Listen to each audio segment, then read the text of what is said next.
Efesios capítulo 3.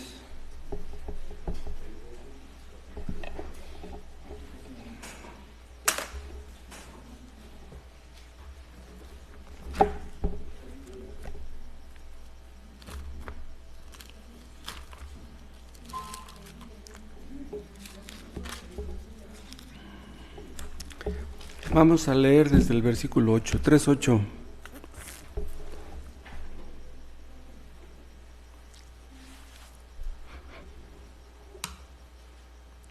Dice el apóstol Pablo: a mí, que soy menos que el más pequeño de todos los santos, me fue dada esta gracia de anunciar entre los gentiles el evangelio de las inescrutables riquezas de Cristo, y de aclarar a todos cuál sea la dispensación del misterio escondido desde los siglos en Dios, que creó todas las cosas, para que la multiforme sabiduría de Dios sea ahora dada a conocer por medio de la Iglesia a los principados y potestades en los lugares celestiales, conforme al propósito eterno que hizo en Cristo Jesús, Señor nuestro, en quien tenemos seguridad y acceso con confianza por medio de la fe en Él. Hay aquí muchas cosas, pero vamos a ver nada más acerca del propósito eterno que menciona Pablo aquí en el versículo 11. Dios tenía un propósito desde la eternidad. Desde antes de crear al mundo, Dios tenía un propósito, tenía un plan. ¿Cuál era el plan? De salvar a los pecadores en Cristo. Ese era su plan, ese era su propósito. Dios salvaría a los pecadores en Cristo Jesús. O sea, Cristo Jesús sería el medio para que los pecadores fueran salvos. Fuera de Cristo no hay salvación para nadie. Vamos a hacer una oración antes de continuar. Padre, vamos a estudiar unos momentos tu palabra. Te pedimos en el nombre de Cristo que nos ayudes, porque sin tu ayuda nada podemos hacer. Que tu palabra sea eficaz en nuestras mentes, en nuestros corazones, para que podamos ver nuestro pecado, para que podamos ver cuál es nuestra verdadera necesidad, para que podamos acudir en busca de Cristo Jesús, nuestra más grande necesidad. Oh, que tus propósitos se cumplan entre nosotros y que veamos tu salvación en el nombre de Jesús. Amén. Dios escogió al apóstol Pablo para predicar el evangelio a los gentiles, pero también a los judíos. Pero los judíos creían que los únicos que iban a ser salvos eran ellos. Pero Dios tenía el plan, Dios tenía el propósito de salvar a personas de todo el mundo.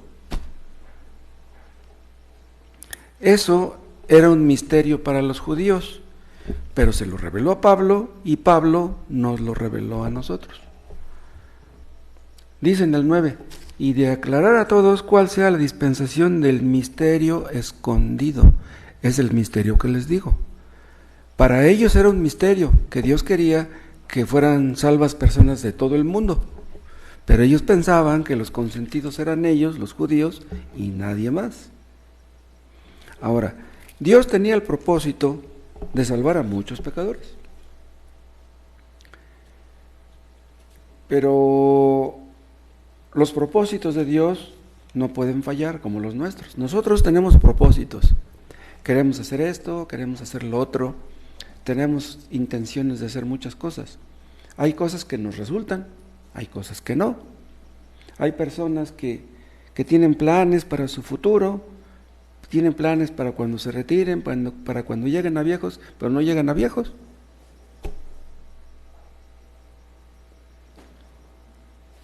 Este propósito que tiene Dios de salvar a los pecadores se cumpliría en Cristo.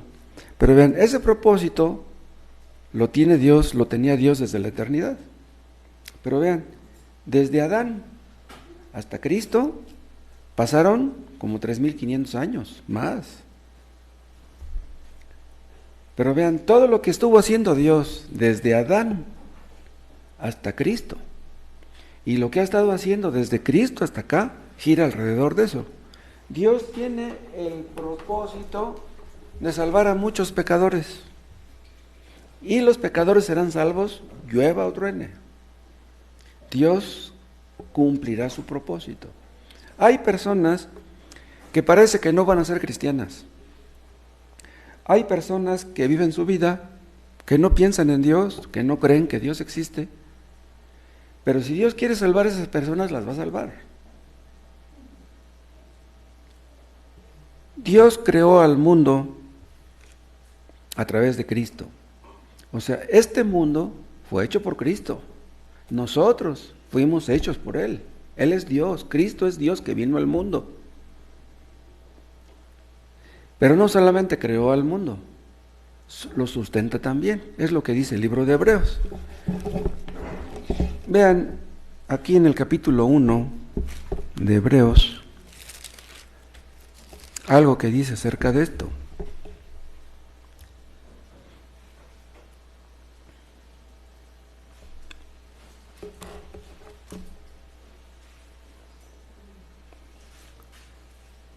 ¿Ya lo encontraron?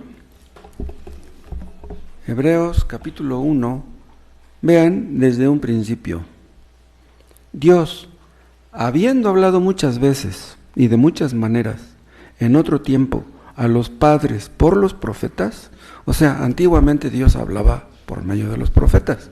Dice el 2, en estos postreros días, o sea, los postreros días se les llaman a los días de Cristo para acá. En estos postreros días nos ha hablado por el Hijo, o sea, el Hijo es Cristo, a quien constituyó heredero de todo y por quien asimismo hizo el universo. Bien, el Padre hizo este mundo y usó a Cristo para eso.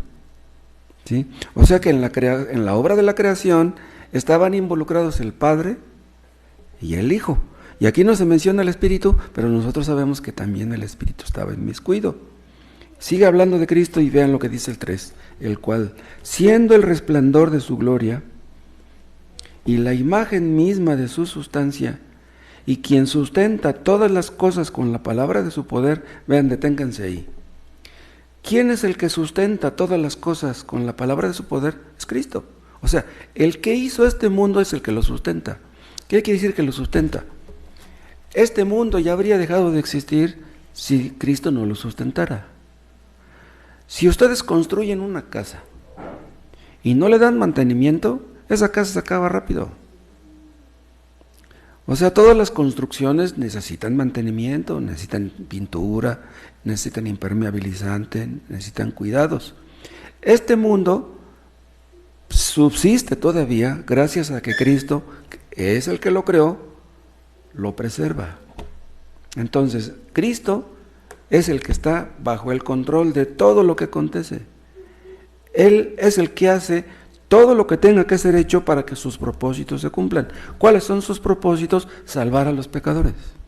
Entonces, Dios hará todo lo que tenga que ser hecho, Cristo hará todo lo que tenga que ser hecho para que los pecadores que Él quiere salvar sean salvos.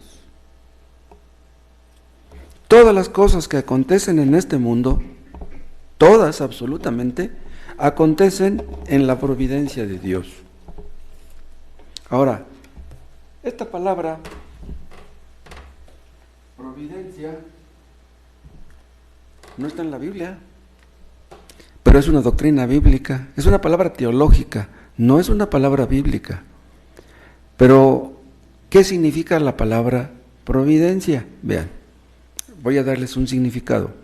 Es la disposición anticipada o prevención que conduce al logro de un fin.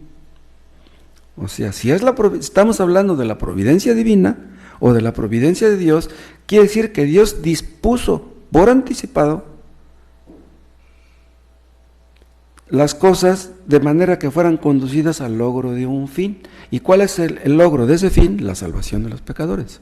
Entonces, Dios usa su providencia para que conduzcan a los pecadores que Él quiere salvar a la salvación. Todo lo que acontece en el mundo tiene ese propósito.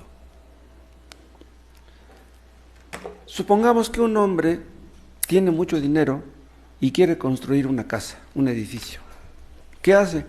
Pues va y busca el terreno, lo compra, contrata a un arquitecto, contrata a los ingenieros, los arquitectos, contrata a los albañiles, compra los materiales y ya construye su edificio.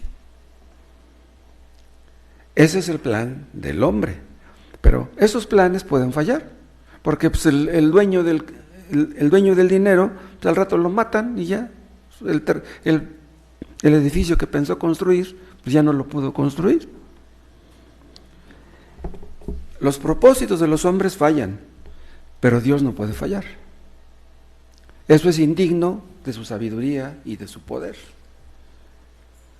Esta palabra providencia no está en la Biblia, pero se infiere de muchos versículos. Vean uno de ellos. Por ejemplo, en Salmo 136.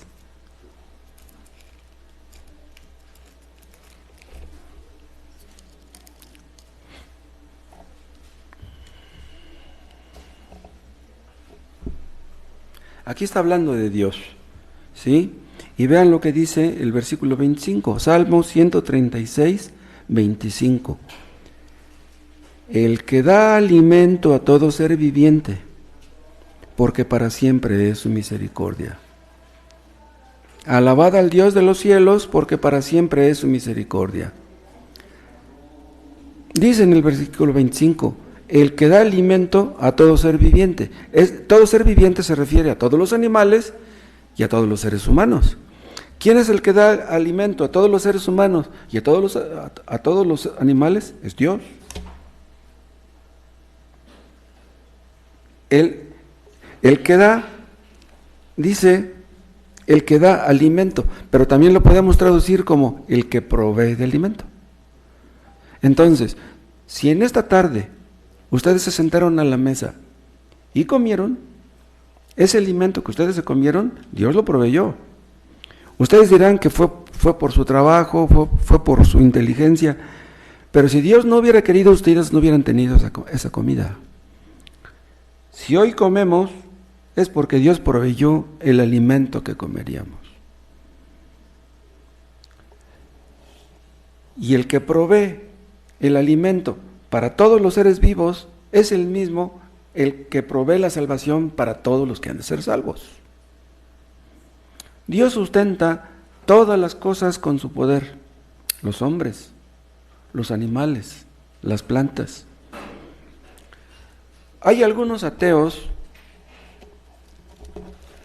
que no son ateos completamente, digámoslo así. Son ateos que están dispuestos a reconocer que Dios existe,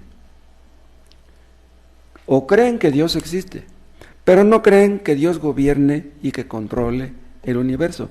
Son ateos que creen que Dios creó este mundo y que lo abandonó y que lo dejó trabajando solo. Así como, por ejemplo, un relojero construye un reloj y le da cuerda y ahí lo abandona. Está trabajando porque el relojero le dio cuerda. Entonces, esos ateos dicen que Dios hizo este mundo y que le dio cuerda y lo aventó.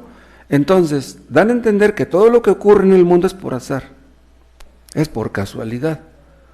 Pero nuestra doctrina nos dice claramente que todo lo que acontece en este mundo acontece porque Dios quiere que acontezca. La Biblia enseña claramente esto. Dios dirige, Dios gobierna, Dios controla todo lo que acontece en este mundo. Su propósito se cumplirá. Si un día de estos viene un huracán y entra por Veracruz y hay muchas inundaciones y muchos mueren, etcétera, Dios proveyó un huracán. Si ocurre un tsunami y mueren miles, Dios proveyó un tsunami. O sea que todas las cosas ocurren en su providencia. Si hay un terremoto y mueren muchas personas, es porque Dios quiso que hubiera un terremoto y que murieran muchas personas.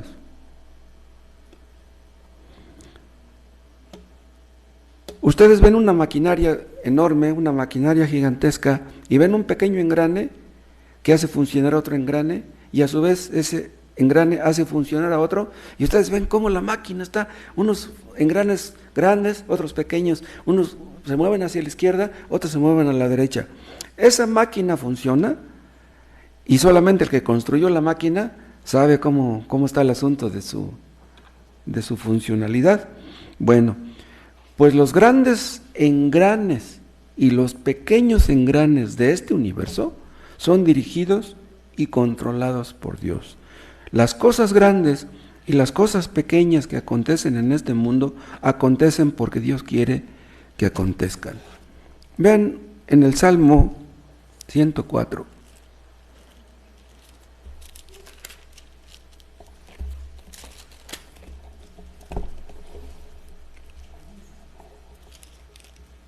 Aquí habla de Dios también.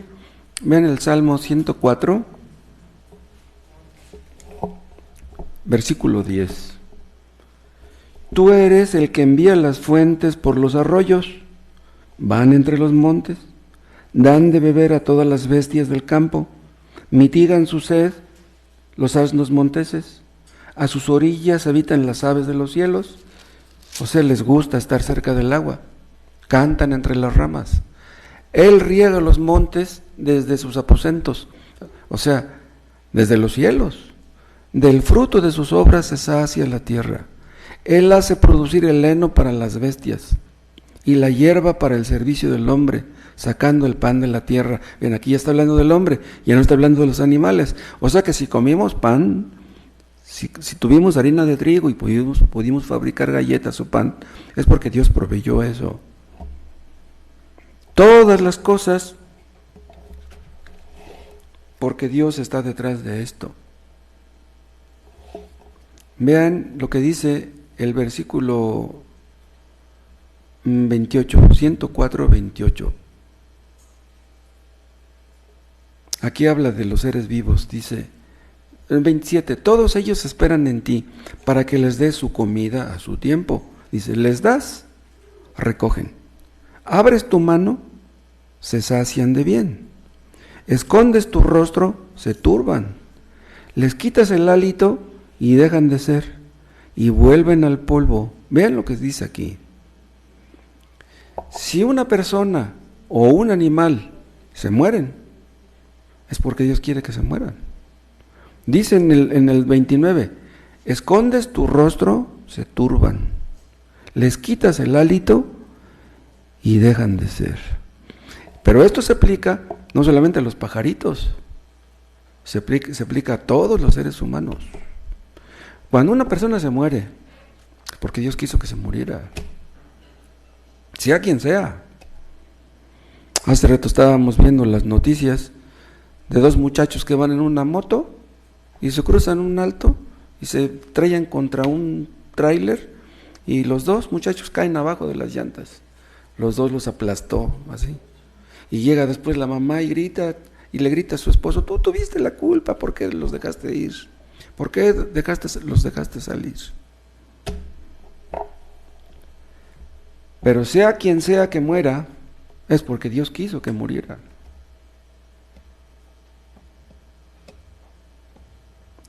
Dios no necesita quitarle la vida a un hombre de una manera positiva, o sea, de una manera directa. Dios simplemente le quita su apoyo, le quita su sustento y esa persona se muere. Es como, por ejemplo, vean este marcador. Para que se caiga la tierra, yo no necesito aventarlo. Para que se caiga la tierra, lo único que tengo que hacer es soltarlo. La ley de gravedad hará que caiga. Bueno, pues para que una persona muera, no necesita Dios arrojarlo a las llantas de un tráiler. Simplemente deja de protegerlo y esa persona se va a morir. Un hijo se va a trabajar y la madre le da su bendición. Que Dios te cuide, hijo. Pero pues lo secuestran y lo matan. Ya no llega el hijo a la casa. ¿Pero por qué fue todo? Porque Dios quiso. Ese no entraba en los planes de la mamá. La mamá dice, no, pues mi hijo se fue a trabajar, pues va a regresar en la tarde, pero ya no regresa. Y ya después se entera que lo mataron. Nosotros dependemos de Dios para todo. Dependemos de Dios cuando estamos despiertos. Dependemos de Dios cuando estamos dormidos. Si Dios quiere, despertamos. Si Dios no quiere, no despertamos. Vean el Salmo 65.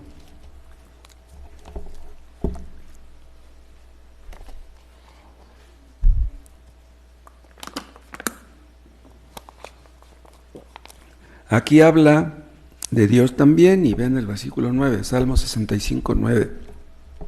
Visitas la tierra y la riegas. Aquí habla de las lluvias, ¿no? Porque son regadas la tierra es regada por la lluvia. Visitas la tierra, dice, y la riegas. Nosotros no vemos a Dios, nosotros vemos nada más el agua que está cayendo. Pero aquí dice que es Dios el que está regando la tierra. En gran manera la enriqueces, la tierra, con el agua, ¿no? Con el río de Dios lleno de aguas, preparas el grano de ellos cuando así la dispones. ¿Quién es el que dispone la tierra? Es Dios. Y Él es el que hace que se empapen sus surcos, es lo que dice el versículo 10. Haces descender sus canales, le ablandas con lluvias, bendice sus renuevos. Todas las bendiciones de la tierra, todos los frutos, todos los granos, están como están, y son bendecidos los hombres por todo esto, porque Dios así lo quiere. Nosotros dependemos de Dios para todo. Él es el único independiente del universo. Aún los ángeles dependen de Dios, pero Dios no depende de nadie. Vean otro texto en el Salmo, en Jeremías, capítulo 14.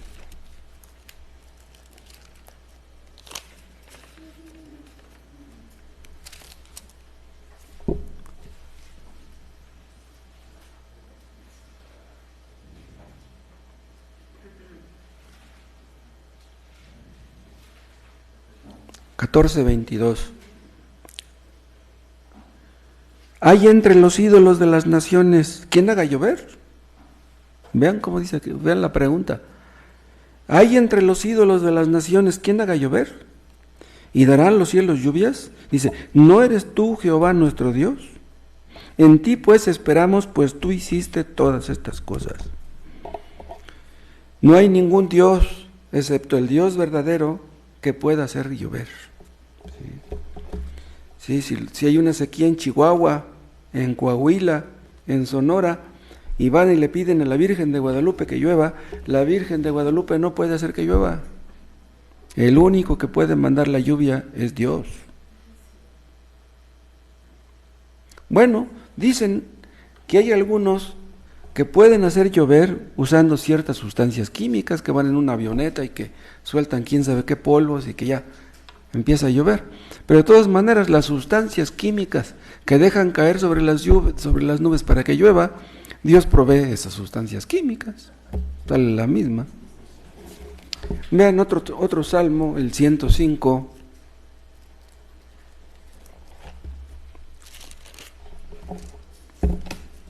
El versículo 16. Aquí también habla de Dios. Y vean cómo dice el versículo 16. Trajo hambre sobre la tierra y quebrantó todo sustento de pan. Vean, ¿quién es el que trajo hambre sobre la tierra? Fue Dios. Pero ustedes dirán, ¿pero cómo es posible que si Dios es bueno, haga que la gente tenga hambre? Pues ese es Dios el que hace que la gente tenga hambre. Hay muchos niños y adultos también en África que tienen hambre. Hay muchos países en África donde casi no hay alimentos. ¿Por qué no los hay? Porque Dios no quiere. Dios es injusto, por eso no. No, los injustos somos los hombres. El hambre no viene por casualidad, vean. Esto se aplica no solamente a las naciones, esto se aplica también a las familias, se aplica a las personas. En otras palabras, si un hombre tiene dinero y puede comer de todo, si puede ir a los mejores restaurantes y puede comer de todo, es porque Dios lo quiere.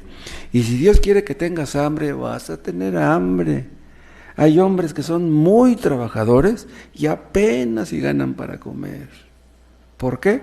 Porque Dios quiere. ¿De cuántas maneras Dios nos humilla?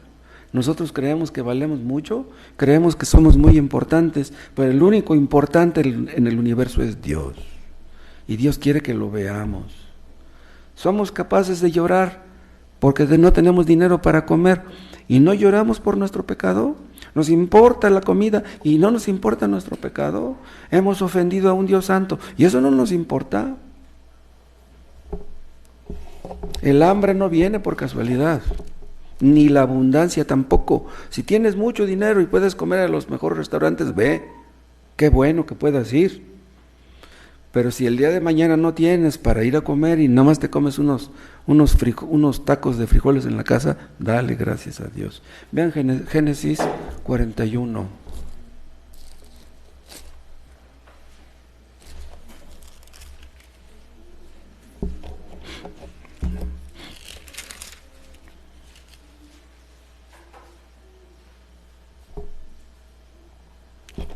Génesis 41,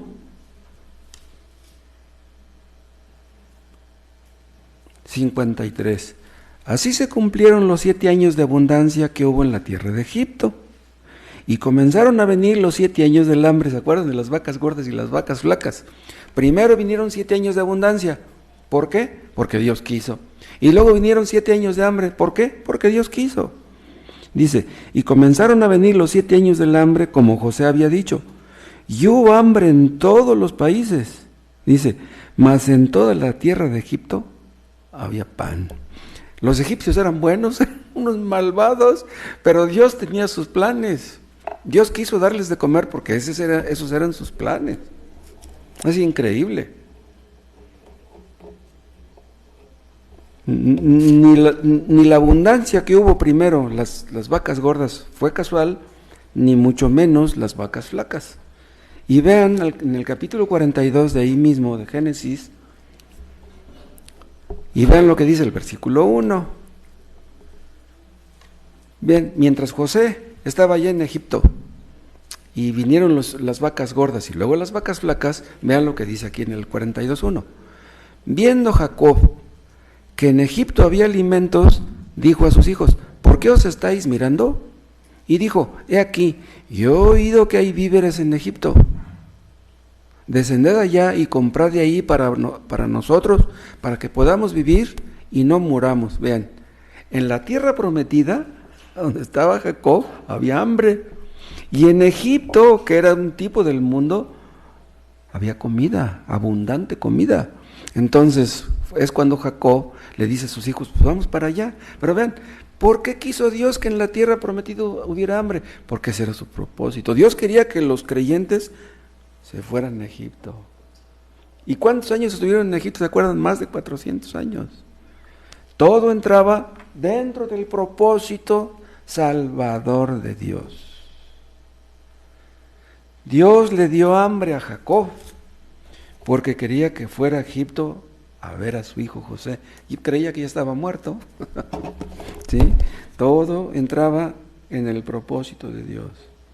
Vean otro texto en Jeremías capítulo 50.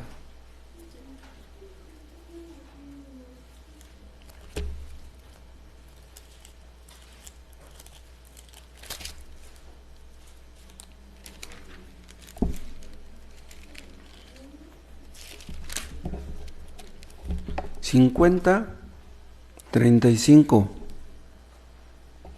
habla Dios y dice... Jeremías 50, 35... espada contra los caldeos, dice Jehová, y contra los moradores de Babilonia, contra sus príncipes y contra sus sabios. Espada contra los adivinos, y se entontecerán. Espada contra sus valientes, y serán quebrantados. Vean, hubo una matanza. ¿Quién mandó esta matanza? Fue Dios, tanto para los caldeos, como los del pueblo, como gente de arriba. Y luego dice el 37, espada contra sus caballos, contra sus carros y contra todo el pueblo que está en medio de ella, y serán como mujeres.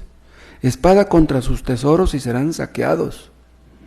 Y luego vean cómo dice el 38, sequedad sobre sus aguas y se secarán. Vean, La sequía que menciona aquí el 38 fue enviada por Dios, y la matanza que hubo contra los caldeos también. ¿Por qué dice al final el 38? Porque es tierra de ídolos y se entontecen con imágenes.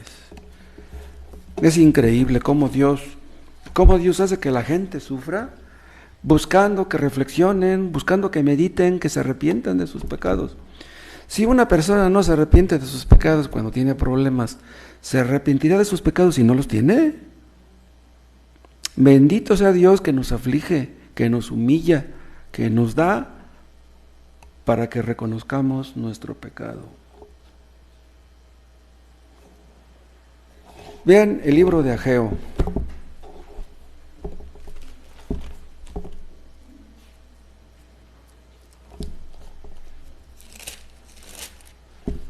Ageo está después de Sofonías y antes de Zacarías. ¿Sí? Ageo capítulo 1.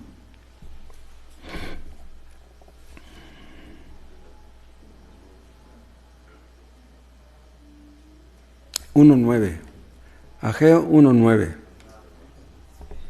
Buscáis mucho y halláis poco, y encerráis en casa, y yo lo disiparé en un soplo. ¿Por qué? Dice Jehová de los ejércitos: por cuanto mi casa está desierta, y cada uno de vosotros corre a su propia casa. ¿Qué quiere decir esto? ¿Quieres tener mucho dinero pero no tienes? Trabajas duro y el dinero no te rinde. Pero ¿por qué un creyente podrá trabajar duro y no le rinde el dinero? ¿Por qué? Dice, porque se olvidan de mí, porque yo no les importo. Te importa tu trabajo, te importa tu casa, te importa tu carro, te importa tu cuenta en el banco, y yo no te importo. ¿Qué trabajo le cuesta a Dios hacer que nuestro dinero no nos rinda? ¿Y qué trabajo le cuesta a Dios hacer que nuestro dinero nos rinda? A Él es el dueño del dinero, Él es el dueño de todo. Entonces, si tenemos mucho o si tenemos poco, Dios está detrás del asunto. Dios siempre nos quiere enseñar algo. Vean otra cosa, Dios dirige todas las cosas, cada detalle, cada paso en la vida de sus criaturas. Y al decir en la vida de sus criaturas me refiero tanto a los creyentes como a los inconversos. O sea, la vida de todos los seres humanos está en las manos de Dios. Vean en Proverbios, en el capítulo 20.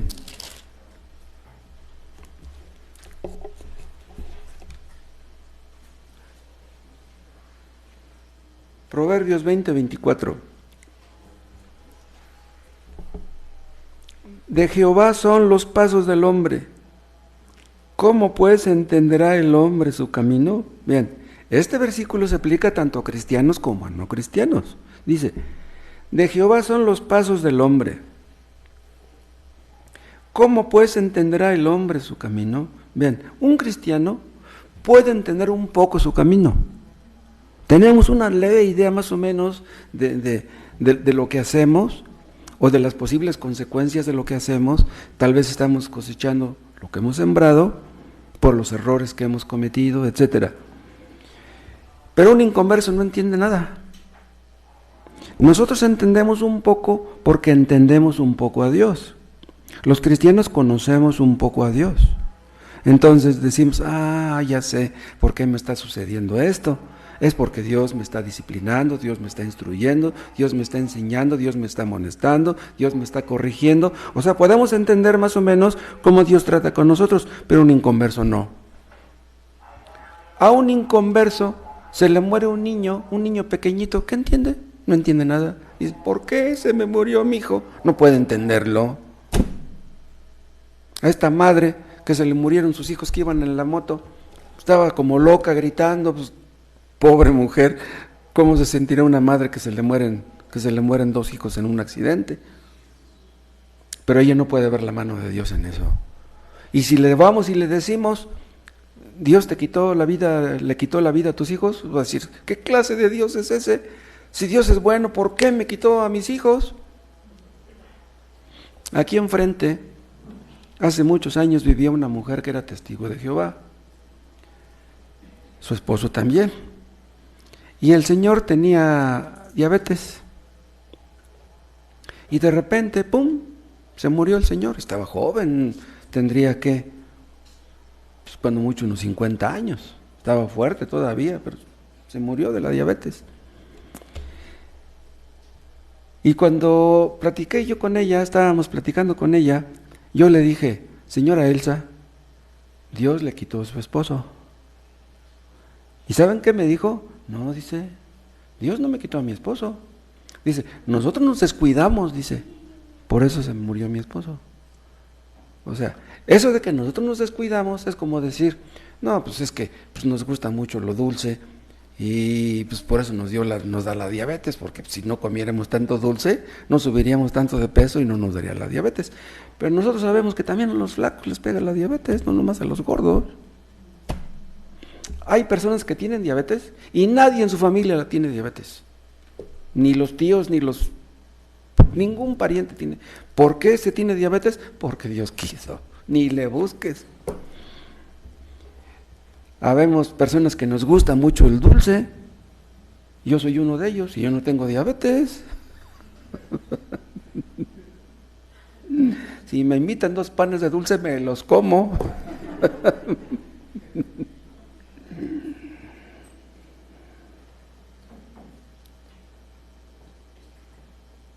Nosotros no entendemos bien nuestros pasos, pero nuestros pasos están en las manos de Dios. Hay personas que toman una decisión equivocada, que se precipitan, cometen una decisión equivocada y luego sufren las consecuencias. Pero aún así, Dios está detrás del asunto. Ahora, si un hombre decide pecar, y como es Dios el que está controlando sus pasos, entonces, ¿Dios es culpable de que esa persona peque? No. Cada vez que una persona peca, Dios nunca tiene la culpa. No, pero eso es que me coqueteó aquella, ella tiene la culpa, pues yo caí porque pues, si no me hubiera coqueteado yo no hubiera caído. No. Si caíste, fue porque tú quisiste, no le eches la culpa a nadie. El hombre por naturaleza tiene la tendencia a buscar culpables de sus culpas, pero el único culpable de nuestros pecados somos nosotros. Nada más que el único que lo reconoce y se humilla y pide perdón es el cristiano verdadero, porque los inconversos pecan y vuelven a pecar ni en cuenta. Un hombre toma una decisión y parece que es independiente al hacerlo. Dios no nos obliga. Cada vez que tomamos una decisión de hacer algo, la tomamos porque quisimos. Vean ustedes en Jeremías, en el capítulo 10.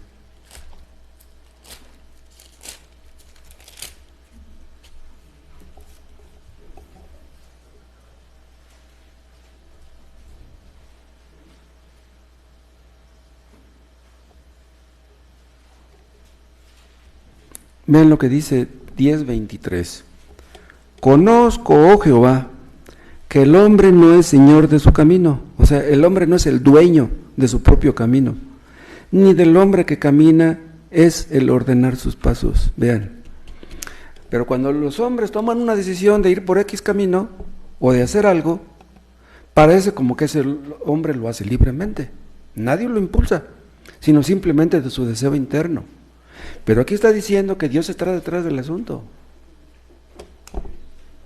Dios es el único autónomo. En este mundo nadie es autónomo.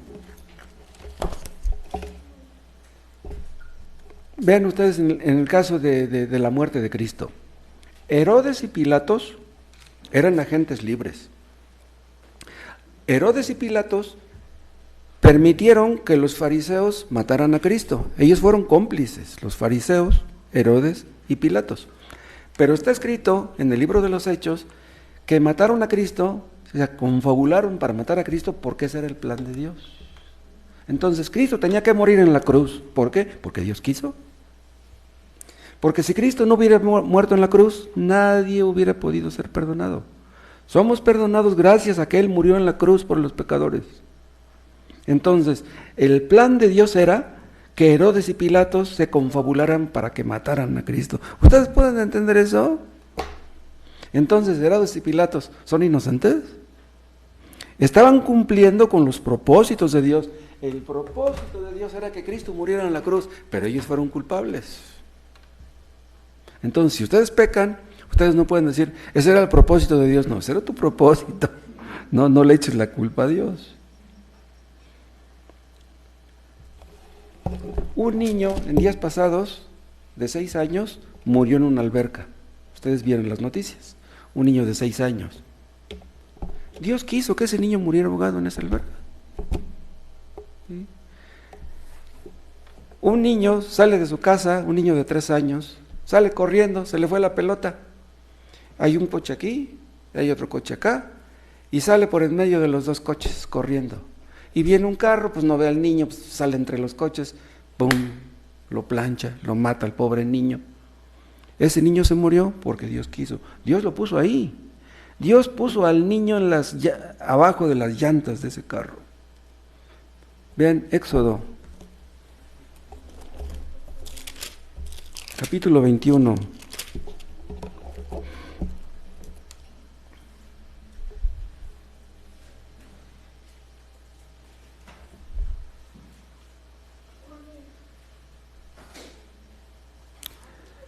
Éxodo 21, 12. ¿Ya lo tienen? El que hiriere a alguno, haciéndole así morir, él morirá. Vean, esta es la pena de muerte. ¿Sí? Si alguien en un pleito hería a otro con un arma y lo mataba, él tenía que morir. La pena de muerte la inventó Dios. Pero dice el 13, mas el que no pretendía herirlo, sino que Dios lo puso en sus manos, entonces yo te señalé el lugar al cual ha de huir. Vean, mas el que no pretendía herirlo, sino que Dios lo puso en sus manos. Vean, ustedes saben que un actor mexicano fue juzgado en Miami, Florida, se llamaba Pablo Lyle. Ese hombre se enojó contra otro y fue y le dio un golpe, cayó y lo mató. Pero ese no fue un crimen en donde estaba involucrado el dolo. O sea, él no quería matarlo. No, él quería nomás darle un golpe para darle un escarmiento. Yo no sé exactamente en qué consistió el coraje, el problema. Pero ese no fue un crimen doloso. Eso es lo que se llama un crimen culposo. ¿Sí? Este Pablo Lyle va a ir a la cárcel, pero no va a ir tantos años como si hubiera sido un crimen doloso. No, si hubiera sido un crimen doloso le echan 30 años. Yo supongo que le van a echar cuando mucho unos 5. No sé cuántos le echen. Todavía no le dan la sentencia, ¿no? ¿Ya se la dieron? ¿Cuánto? ¿Cómo 20? ¿Ya dieron la sentencia? A ver, los que saben de noticias, ¿no?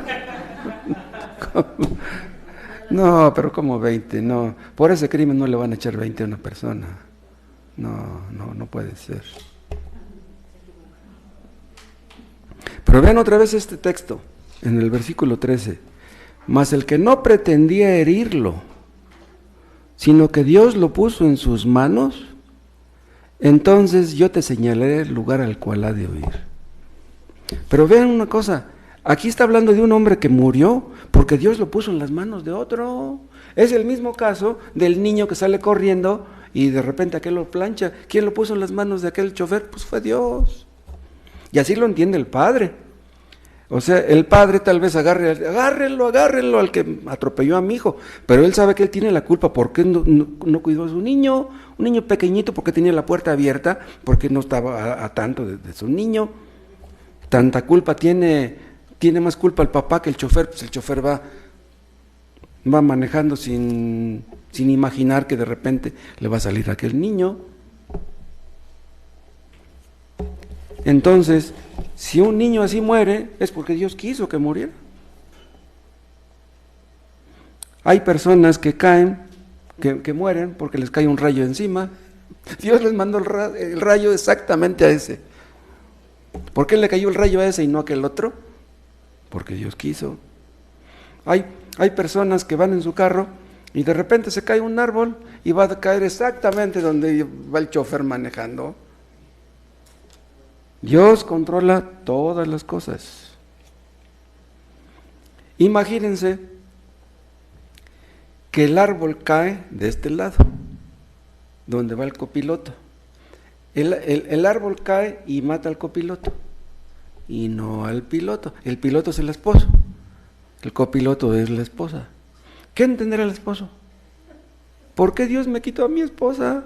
¿Cómo es que el árbol cayó exactamente encima de donde iba mi esposa? Dios le está dando un mensaje al esposo. Pudiste haber sido tú, pudieron haber sido los dos. Dios quise quitarle la vida a tu esposa y a ti no. Voy sobre de ti después, si no entiendes. Wow. Los dos merecían la muerte. Los dos eran pecadores.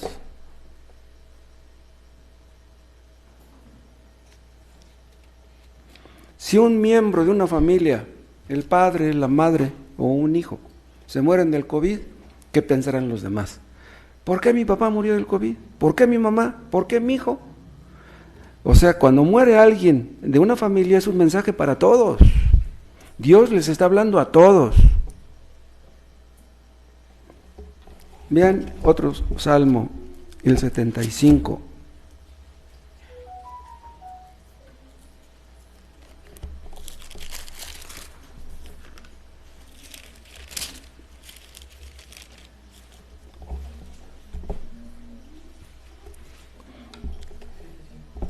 Salmo 75.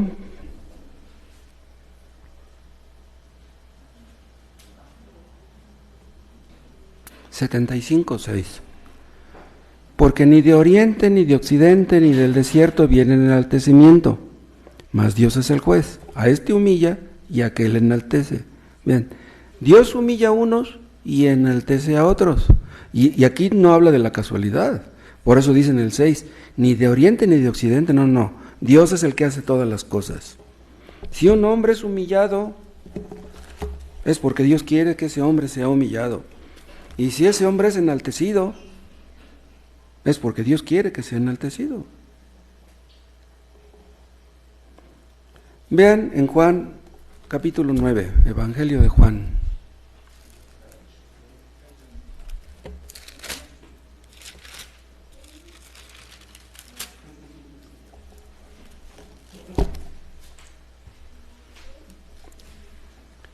Juan 9, versículo 1. Al pasar Jesús vio a un hombre ciego de nacimiento y le preguntaron sus discípulos diciendo: Rabí, ¿quién pecó, este o sus padres, para que haya nacido ciego? Respondió Jesús: no es que pecó este ni sus padres, sino para que las obras de Dios se manifiesten en él. Vean esto. Los ciegos de nacimiento no son muchos, no abundan. Pero aquí está hablando de un ciego de nacimiento. Y ellos pensaban, si este está ciego y nació ciego, ha de ser por el pecado de sus papás. Y el hijo que nació ciego está sufriendo las consecuencias del pecado de sus papás. Dicen, no, olvídense. Ni piensen en eso. Si este hombre nació ciego, dice, es porque Dios quiso. Es la respuesta. Dice, al final del 3, para que las obras de Dios se manifiesten en él. ¿Quién hizo que naciera ciego? Dios. ¿Quién le regresó la vista? ¿Quién le dio la vista? Fue Cristo. El mismo que hizo que naciera ciego, que le devolvió la vista. ¡Qué tremendo! Y eso se aplica a todas las enfermedades congénitas. Todos los hijos que nacen enfermos es porque Dios quiso que así nacieran. No fue la casualidad.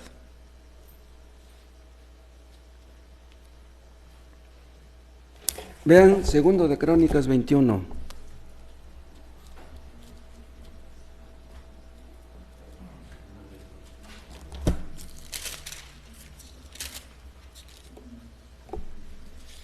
Aquí en este capítulo está hablando de Joram. Joram era hijo de Josafat. Josafat fue un buen rey, un rey que hacía lo posible por hacer la voluntad de Dios. Era un buen rey, pero se murió y tuvo un hijo que ocupó su lugar, se llamó Joram, pero Joram no anduvo en los caminos de Dios, no salió como su papá. 21:14 dice: he aquí, le dice Dios a Joram, he aquí Jehová herirá a tu pueblo de una gran plaga. Bien, se lo está diciendo a Joram, que es el rey. Jehová herirá a tu pueblo de una gran plaga, y a tus hijos y a tus mujeres y a todo cuanto tienes. Vean, a sus hijos y a sus mujeres. Dice, y a ti, con muchas enfermedades, con enfermedades de tus intestinos, hasta que se te salgan a causa de tu persistente enfermedad. Vean qué horrible muerte tuvo este rey por su maldad. Enfermedad en sus intestinos. Podríamos pensar como que le dio un cáncer en sus intestinos. Entonces, ese cáncer que este Joram tuvo no fue obra de la casualidad. Dios se lo mandó.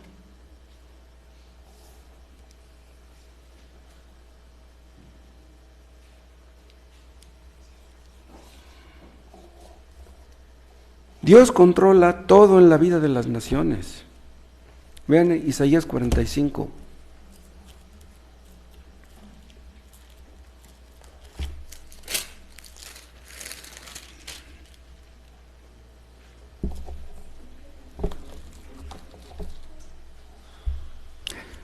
Isaías 45:1. Así dice Jehová a su ungido, a Ciro. Vean, Ciro no era convertido, no era creyente. Dice, al cual yo tomé yo por su mano derecha para sujetar naciones delante de él y desatar lomos de reyes para abrir delante de él puertas, y las puertas no se cerrarán. Vean, Dios usó a Ciro. Vean, Dios usa a Biden, Dios usa a Putin, Dios usa a López Obrador, Dios usa a todos los reyes, a todos los presidentes. Están en las manos de Dios. No hacen más que lo que Dios les permite. Y pasan hasta el 4. Por amor de mi siervo Jacob y de Israel mi escogido, te llamé por tu nombre, está hablando de Ciro. Te puse sobrenombre aunque no me conociste, o sea, no era creyente. Yo soy Jehová y ninguno más hay. No hay Dios fuera de mí. Yo te ceñiré aunque tú no me conociste, para que se sepa desde el nacimiento del sol y hasta donde se pone, que no hay más que yo Jehová, y ninguno más que yo, que formo la luz y creo las tinieblas, que creo la paz y creo la adversidad. Yo, Jehová, soy el que hago todo esto. Vean cómo dice, yo soy el que hago la paz, yo soy el que hago la guerra. Si Dios quiere que en un país haya paz, habrá paz. Si Dios quiere que en un país haya guerra, habrá guerra. Todas las guerras ocurren porque Dios quiere. Rusia invadió Ucrania porque Dios quiso. Alemania invadió Polonia porque Dios quiso, y así empezó la Segunda Guerra Mundial. Luego invadieron a Francia, luego invadieron a España, invadieron a quién sabe cuántos países. ¿Y todo por qué? Porque Dios quiso. Dios controla también los acontecimientos particulares. Vean el libro de Números, en el capítulo 11.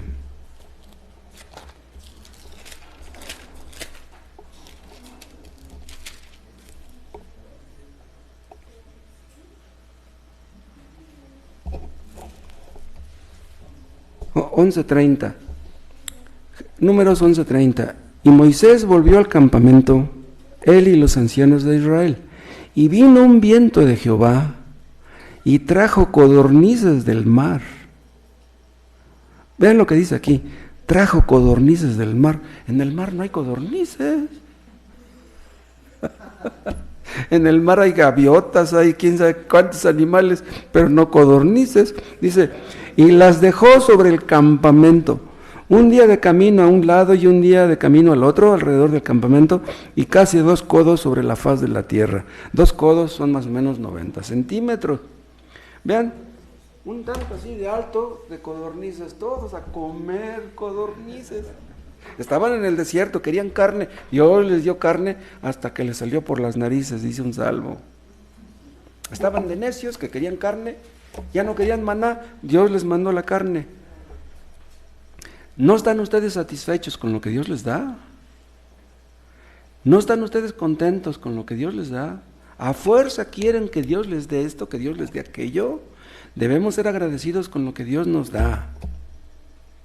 Eso no quiere decir que es malo que busquemos un progreso. Si ustedes ganan poco en su trabajo, no es malo que busquen ganar un poco más. No es malo ahorrar. Pero si ustedes no están contentos con lo que tienen, ahí hay gato encerrado, ahí está el problema. Dice el 31, y vino un viento de Jehová. ¿Quién mandó el viento? Fue Dios. El viento no salió de la casualidad. ¿Se acuerdan que cuando Jonás subía y iba en el barco rumbo a Tarsis, Dios levantó una tempestad? ¿Quién levantó la tempestad? ¿Y todo por qué? Porque Dios quería que Jonás fuera a Nínive y Dios lo obligó y fue. Se lo tragó lo arrojaron al mar, se lo tragó el gran pez. ¿Era posible que Jonás muriera en el vientre del gran pez? No, porque Dios quería que fuera a Nínive. Escuchen, cualquier problema que ustedes tengan, sea del tipo que sea, ese problema fue diseñado por Dios para ustedes. Porque Dios quiere que aprendan de ese problema. Eso no quita que ustedes estén cosechando lo que sembraron. ¿Sí? Porque muchos de nosotros cosechamos las consecuencias de nuestros pecados. Yo tengo problemas con mi riñón derecho porque cuando yo era joven me gustó la copa. Entonces, cuando me duele el riñón, me acuerdo de cuando yo me echaba mis cervezas. Entonces, ¿qué tengo que estarme quejando de mi dolor en mi riñón? Eso no quita que ustedes busquen la solución a su problema. Pues como este problema me lo mandó Dios, ya, pues ahí me voy a quedar con él. No, si ustedes pueden salir del problema, traten de hacerlo. Hay mujeres que tienen muchos hijos.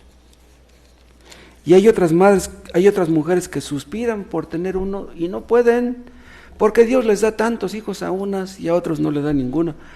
Dice la palabra de Dios que Dios es el que abre la matriz y Él es el que la cierra. Si Dios quiere que tengas hijos, los vas a tener, y si no, no los vas a tener. Nada es obra de la casualidad. Vean Génesis 20.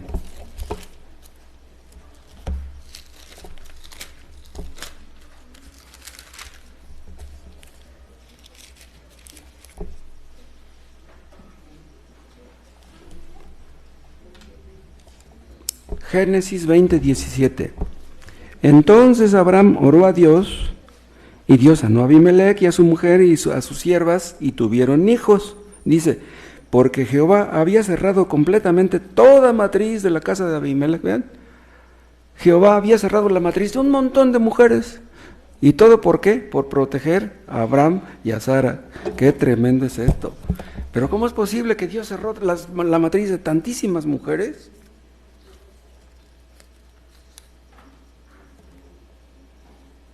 Madres que suspiran por ser madres, mujeres que suspiran por ser madres, que quieren tener hijos, pero que no suspiran por Dios. Lo que ustedes necesitan, mujeres, no son hijos. Lo que ustedes necesitan no es un marido. Lo que ustedes necesitan es a Dios. ¿De qué serviría que tuvieran marido, que tuvieran hijos y no tuvieran a Dios? Esta clase de Dios, el Dios de la Biblia, es algo tremendo. ¿Cómo no vamos a temer a un Dios así? El Dios de la Biblia no es como muchos piensan. El Dios de la Biblia es un Dios tremendo.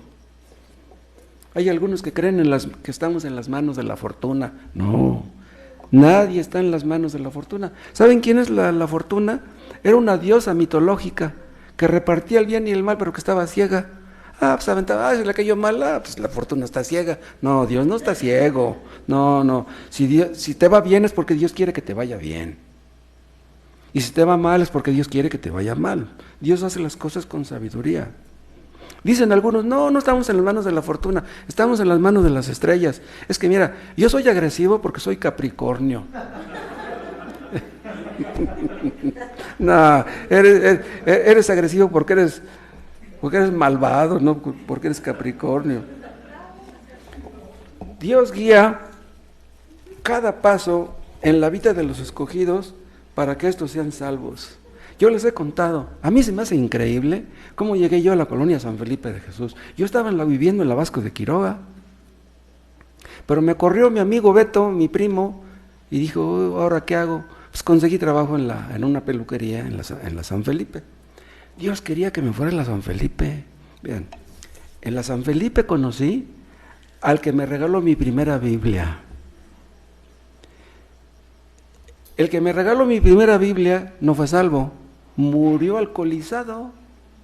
Vean. Y yo empecé a leer la Biblia y me espanté, dije, ¿cómo? Desde la primera vez que leí la Biblia me espanté.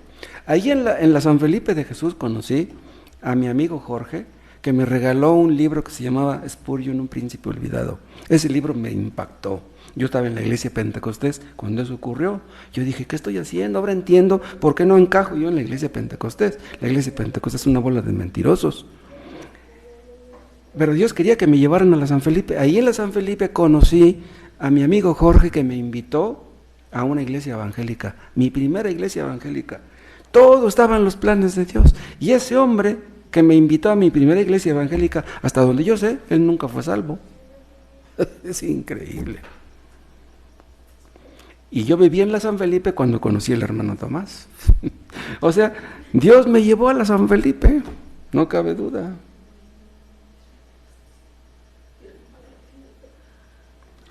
Hay algunos que creen en una providencia general,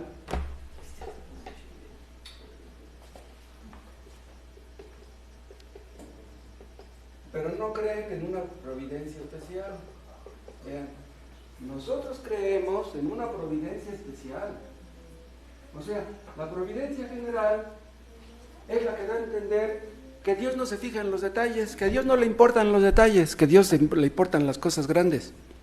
Pero vean, si así fuera, si a Dios nomás le importaran las cosas grandes y no las pequeñas, las cosas grandes no ocurrirían. Una cosa grande ocurre en base a muchas cosas pequeñas. Una providencia especial es aplicable a todos los que llegan a ser salvos. Cuando Dios quiere salvar a una persona, cada paso de esa persona es encaminado para que esa persona llegue a ser creyente. Si Dios quiere salvar a una persona, Él hará que esa persona sea salva. Dios quiere que todos se arrepientan de sus pecados. Dios quiere que todos nos arrepintamos. Pero ¿quiénes son los que se arrepienten de sus pecados? Los que Dios quiere. Dios puede hacer que nos arrepintamos todos, que todos seamos perdonados. Dios puede hacer que todos vayamos al cielo. Dios podría hacer que nadie terminara en el infierno, pero los únicos que se arrepienten son los que Dios quiere que se arrepientan. Ese es el propósito especial de Dios, de salvar a sus escogidos. Hay personas que llegan a ser salvas en la tercera edad, después de los 60 años. ¿Por qué esas personas que llegan a ser salvas después de los 60 no murieron antes? ¿Que no se enfermaron? ¿No tuvieron ningún accidente? ¿No tuvieron problemas? ¿Cómo es que Dios preservó sus vidas hasta los 60 y después de los 60 fueron salvos? Es porque Dios quiso. 60 años incrédulos y los últimos años de su vida creyentes. ¿Por qué? Porque Dios quiso. Cuando éramos inconversos, Dios nos cuidaba. Cuando no creíamos en Dios, comíamos. ¿Será posible que ahora que somos creyentes no vayamos a comer? ¿Será posible que Dios nos deje morir solos? Si Dios cuida de nuestras vidas, si Dios cuida de las aves, si Dios cuida de las flores, como yo les decía 8 días, ¿será posible que no cuide de nosotros que hemos creído en Él? Fuera los afanes, fuera las preocupaciones. Los cristianos no tenemos por qué ser preocupones. Tenemos que estar siempre contentos, aunque tengamos poco. Tenemos que estar contentos.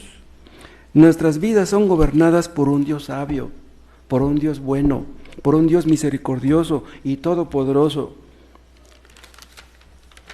Si ustedes están oyendo esto que les estoy diciendo, no es por obra de la casualidad.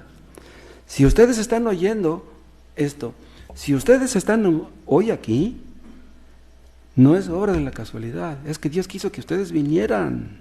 Es porque Dios quiere que ustedes se arrepientan de su pecado. Dios quiere que ustedes crean en Cristo. Porque si ustedes no se arrepienten y no creen en Cristo, ustedes no se salvarán. Somos salvados no por nuestras buenas obras. ¿De qué obras podemos presumir o jactarnos? Somos salvos por lo que Cristo hizo en la cruz. Somos perdonados por su muerte expiatoria, porque Él derramó su sangre por los que creerían en Él. Si tú crees en Él, Dios te perdona. Pero si no crees en Él, morirás en tus pecados y serás condenado para siempre.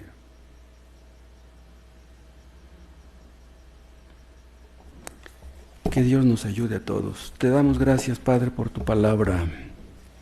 Bendice tu palabra, Dios, que sea de ayuda para todos. Oh Dios, ¿cómo no temerte si eres un Dios tan grande, si eres un Dios terrible? Ayúdanos, Dios, para que este tema nos conduzca a temerte y apartarnos de todo pecado, para conocerte mejor y hacer tu voluntad y que podamos huir, Padre, de todas aquellas cosas que te desagradan.